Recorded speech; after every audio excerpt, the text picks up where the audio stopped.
Feels nostalgic passing through this street now for the longest time nga mulapay ko dere. Tagsa na lang gyud kaayo.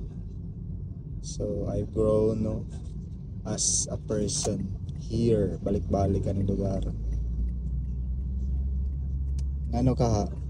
Saran. Okay. So the same gyapon ang vibes man dere oh. Wa gyapon yo pila na ka years idle gyapon ang kon building. So welcome to sa ding street dere. Going to Parian. Nawa na dere ang Concord. So dere back gate sa kang alma mater in college. No sa kang tagway kanina na nga building before.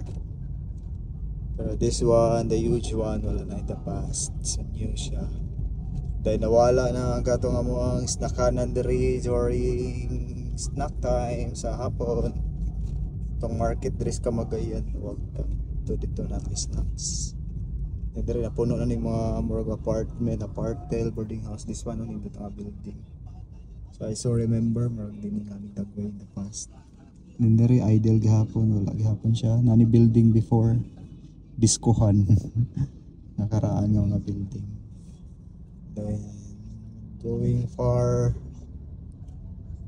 longer dito makita ano wala na pa bagong UC diri dapita ko daga ng UC University of Cebu, University of San Carlos, Jimmy back gate. Another block na na po UC dahil nakay-campus ang UC. So it's true UC is one of the biggest na in terms of enrollees, number of enrollees.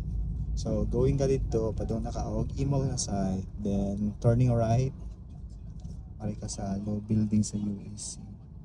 Then favorite spot as well, Carlitos, pero nyo na ni diri nga branch na usahan ni dito sa Picas.